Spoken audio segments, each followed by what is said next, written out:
Magnifique course, hein, on peut le constater quand même de Stian Angermund, le Norvégien qui, on en découvre tous les ans sur ces courses du Mont Blanc, et puis on découvre ce Norvégien qui, ma foi, est excellent, du très haut niveau. On a vu hier sur le 80 km, les courses deviennent de plus en plus internationales, de plus en plus relevées, et même sur les profils plus courts comme ici le Cross du Mont Blanc, le duel maintenant s'internationalise, et donc c'est une bonne chose.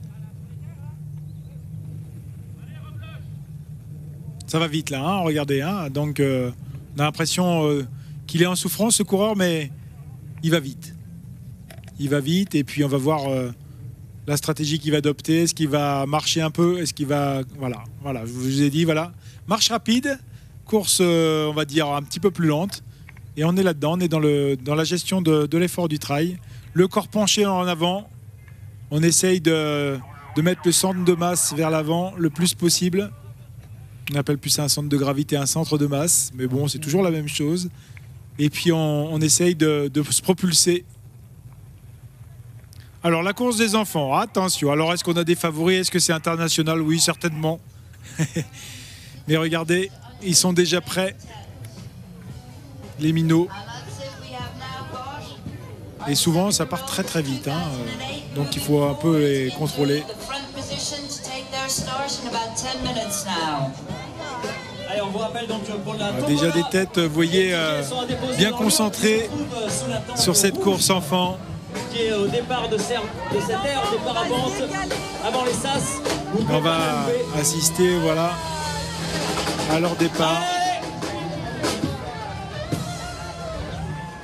Allez, un grand bravo donc pour cette avec animation Magali, du matin qui ne fait que du bien. Qui va donner ce départ des enfants. Partir donc contrôler pour cette aussi première un vague. peu. 10 minutes pour donc la première vague des enfants nés en 2008. En même temps, hein, qu'on regarde la course des enfants, je surveille le classement au scratch, enfin au passage à la flégère. Donc on avait parlé de Grégory Jex, en effet, il passe en 5e position. À 3 minutes derrière, à peine 3 minutes derrière Raymond Fontaine. Donc est-ce que Raymond va pouvoir tenir? Paul Matou, hein, ils étaient ensemble, Grégory Jex, Paul Matou. Et puis Bertrand Amramouri qui fait une très très très belle course. Et puis on a vu aussi le passage de Germain Grangier qui est passé en 1h44,53. On va surveiller quand même parce que aussi l'arrivée, je vous demande d'être vigilant aussi au niveau de l'aire de plan Prat d'arrivée, parce que les premiers devraient arriver, le premier notamment le Norvégien, devrait arriver d'ici quelques minutes maintenant. Devant ce premier sas qui est en train de se mettre en place.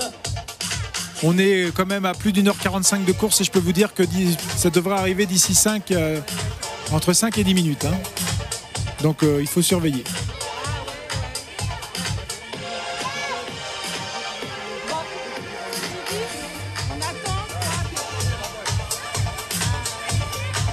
Alors, est-ce qu'ils vont faire moins de 2 heures? C'est aussi à savoir, parce que le parcours a un petit peu changé.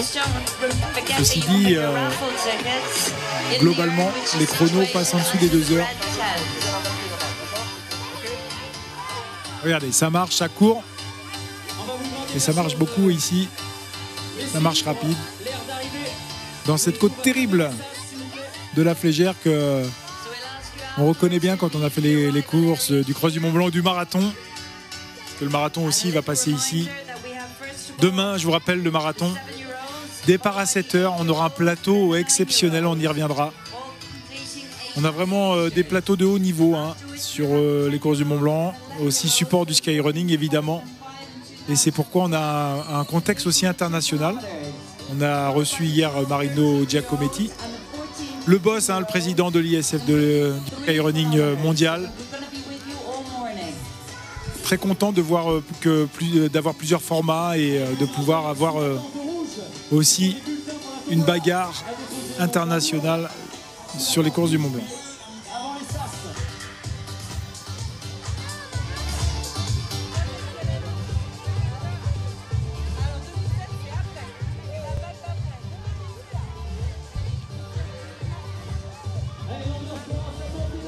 Là, on assiste au départ des jeunes, des enfants.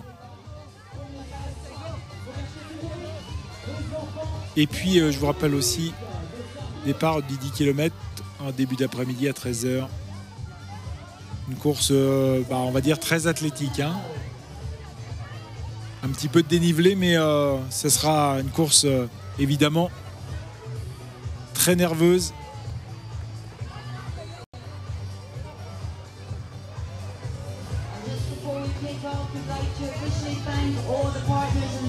On va switcher entre Trèslechamp, La Flégère, l'arrivée et puis la course des enfants. On essaie de vous montrer un maximum d'informations et un maximum de direct. C'est ça qui est important en fait, que vous puissiez avoir beaucoup d'images et de ce qu'on peut vivre aussi sur Chamonix aujourd'hui. Donc la course des enfants, puis on fait un petit point aussi à La Flégère, voir si le top 10 est passé. Et oui, il y a 12 coureurs qui sont passés maintenant à La Flégère. Donc en 9e position, Gédéon Pochat, Arnaud Jaillard en 10e position, Robbie Brighton l'anglais en 1h48 et Sylvain Vouillamoz. Voilà, super, Sylvain, 12e position en 1h48-33. Donc surveillez aussi l'arrivée, plan Prat, parce que on va être en connexion évidemment avec Ludo Collet, certainement pour les interviews du premier en anglais.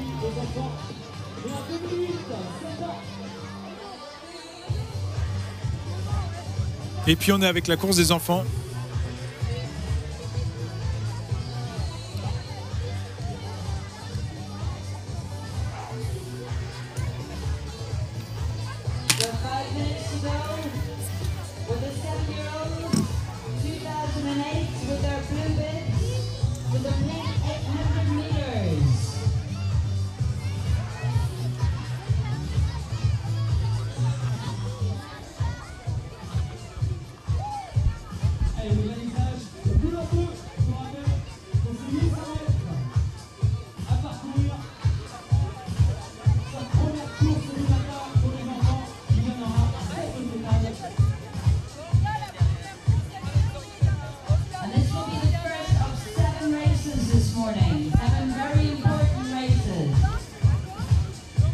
On est toujours en direct de cette Web TV. On est avec la course des enfants. On est aussi en train de switcher aussi bien sur l'arrivée que sur La Flégère.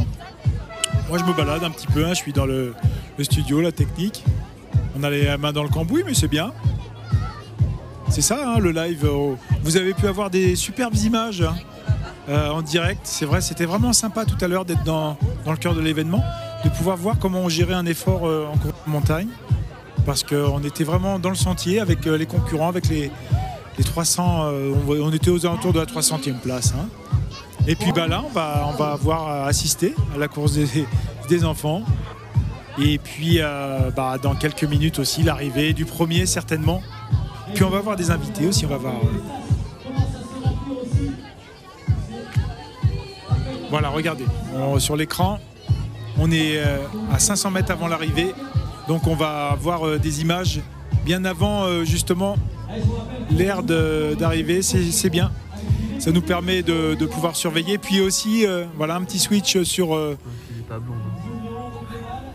la Flégère avec l'arrivée des premières féminines, certainement. C'est ça qu'on va surveiller aussi. Alors, est-ce que c'est Anne-Cécile Delkin? Non, c'est l'Espagnol. Voilà. Enfin, c'est chouette, on a la première féminine. Super. Les images de la première féminine qui va passer ici à La Flégère aux alentours des 1h50, un petit peu plus. Maïté Mayora en tête, l'Espagnol depuis le début, qui est passé en 59 minutes et 12 secondes à Trèslechamp et qui va pointer ici à La Flégère au 18e kilomètre. Il lui restera 5 km exactement de montée. Regardez l'allure, ça va très vite. Allez, on parie, elle va grimper en courant. Ah, on va voir, on espère. Non, elle marche. Vous voyez, Elle regarde son chrono. Marche rapide. Mais imaginez hein, la place au scratch qu'elle va réaliser. Elle va être dans les 30 premières. Dans les 30 premiers du scratch. Hein, c'est-à-dire que performance exceptionnelle de cet Espagnol qu'on a vu hier sur le kilomètre vertical. Donc c'est bien, on a de l'image. Hein, on a aussi bien la course des enfants, le passage de la première féminine à la flégère. Selfie, ça, selfie. Et puis, on attend aussi l'arrivée. Oh, c'est la deuxième féminine, ça. Alors ça doit être la deuxième féminine.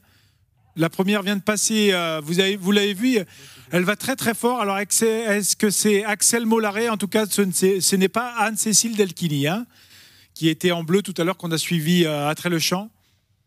Donc ce serait Axel Mollaret ici.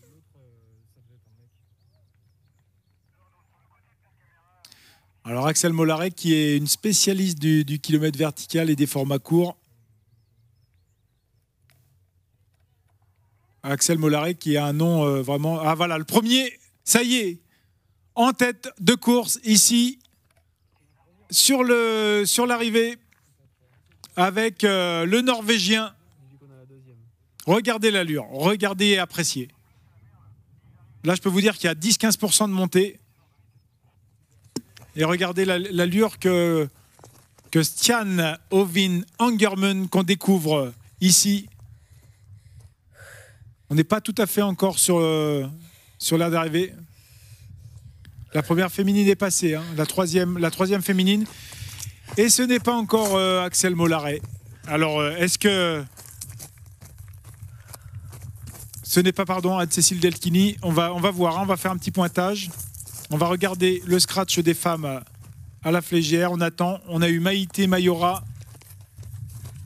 On attendait Axel Mollaret, Anne-Cécile Delchini, Ingrid Kaspersen. La Nord. Et en même temps, on a aussi l'arrivée du premier à Plan-Prat, à 1800 mètres d'altitude. Vous voyez, on a déjà les images du direct. Une superbe arrivée. Voilà, juste dans le dernier kilomètre. Et là, on peut se dire que la course est pratiquement terminée et que, vous voyez, de très belles images ici du direct. Et on va voir déboucher certainement le Norvégien d'ici quelques instants. Alors, c'est vrai qu'on doit switcher hein, entre les premières femmes, le premier homme ici, les premières femmes à la flégère, le premier homme à l'arrivée, la course des enfants. Et regardez, les courses des enfants, ça bouscule déjà. Hein. Ça rigole pas hein, déjà à cet âge-là. Et vous avez vu la vitesse. Hein. On n'a même pas eu le temps de les voir. Ils sont partis très très rapidement. C'est bien, il faut les encourager. C'est la relève aussi. Ils se font plaisir, ils font partie de la fête. On avait dit intergénération hier sur le plateau. C'est l'objectif, hein. C'est une grande famille, le trail. Tout le monde se retrouve avec les enfants. On n'a toujours pas le pointage des premières femmes à la flégère, on attend. Donc on a juste Maïté Mayora qui a pointé en tête. Et puis on attendait, je vous dis, Axel Mollaret, Cécile Delchini, Ingrid Kaspersen.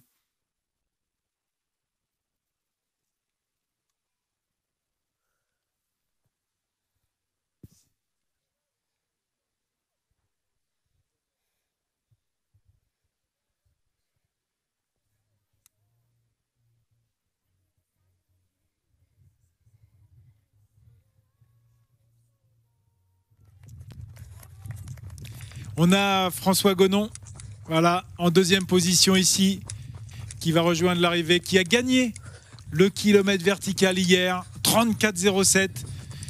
Il a battu de 9 secondes le record de Kylian. 11 secondes même. Et François Gonon, qui voilà, est un coureur, à mon avis, qu'on va revoir maintenant sur les courses internationales. Il a terminé 4e à Sierzinal et puis... ici, sur les grandes classiques, commence à montrer le bout de son nez qu'on va voir certainement. Dans le contexte international, François Gonon, c'est un coureur d'orientation, mais qui a une capacité à monter très haut, a priori cardiaquement, et de pouvoir aussi un don. Je pense qu'il a des prédispositions pour la course de montagne et le trail. On est content de le voir à ce niveau-là.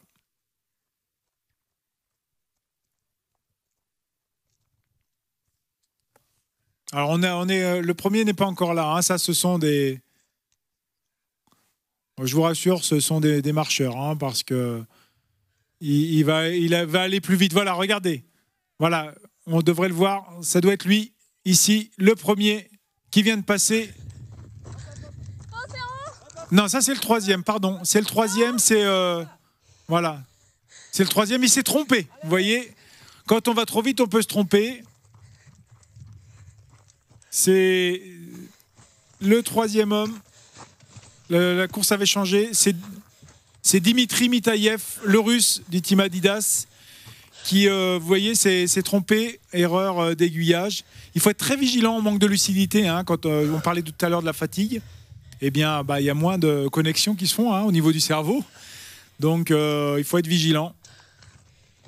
Et on a vu, hein, quelques personnes se tromper un peu sur le 82 km et des fois, on en veut un peu l'organisation, puis finalement, on n'a pas regardé le balisage, parce qu'on a la tête dans le guidon, comme on dit. Ah, ça y est, déjà la remise des médailles, ça va vite, hein, sur la course des enfants. Aussitôt dit, aussitôt fait. Ça, c'est chouette, parce qu'ils vont la garder dans leur chambre, la petite médaille, qu'ils vont afficher fièrement. On a fait partie des courses du Mont-Blanc cette année. Donc, on switch, hein, je vous rappelle, entre l'arrivée, bientôt à Plan-Pras, surveillé parce qu'il doit être arrivé, hein, normalement notre Norvégien, il devrait être sur l'aire d'arrivée maintenant. Avec François Gonon à 3 minutes derrière. Il était annoncé à Plan-Pras à 10h01, donc... Donc Stian Ovin Angermund. Voilà, vous voyez, on peut l'apercevoir. Ça, c'est chouette. On est en direct sur cette Web TV des courses du Mont-Blanc. Et si vous prenez l'antenne, on est en direct du premier, c'est-à-dire le Norvégien Stian Ovin Angermund, qui va remporter cette édition 2015 du Cross du Mont-Blanc. Toujours de grandes vedettes qui ont gagné cette course.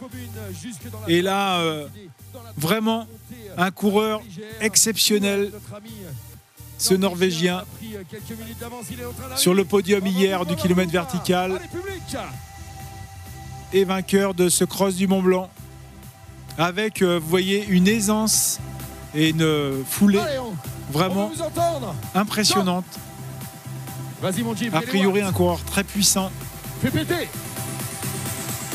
Souvent, les Norvégiens sont aussi des très très bons skieurs de fond qui se reconvertissent au trail running. Et vous voyez, ça donne ces capacités à monter très haut cardiaquement pour pouvoir avoir les réserves nécessaires. Et regardez, on entend Ludo Collet arriver avec Fred Bousseau ici d'Endurance Mag.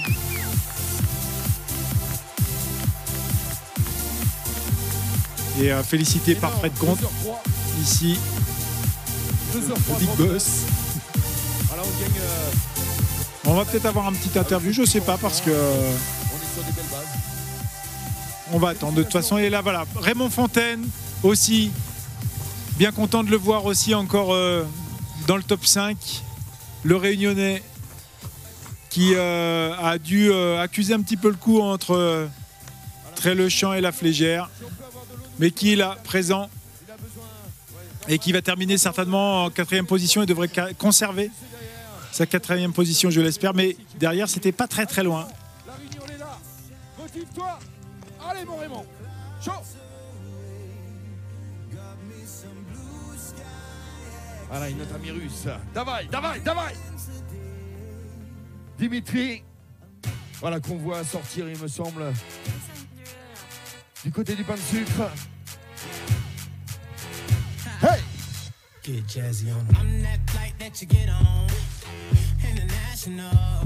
Et au passage du dernier kill, on me dit qui est passé à la 5e place Bertrand Amounraoui, et 6e place Grégory Jex, 7e place Paul Matou, 8e place Germain Granger.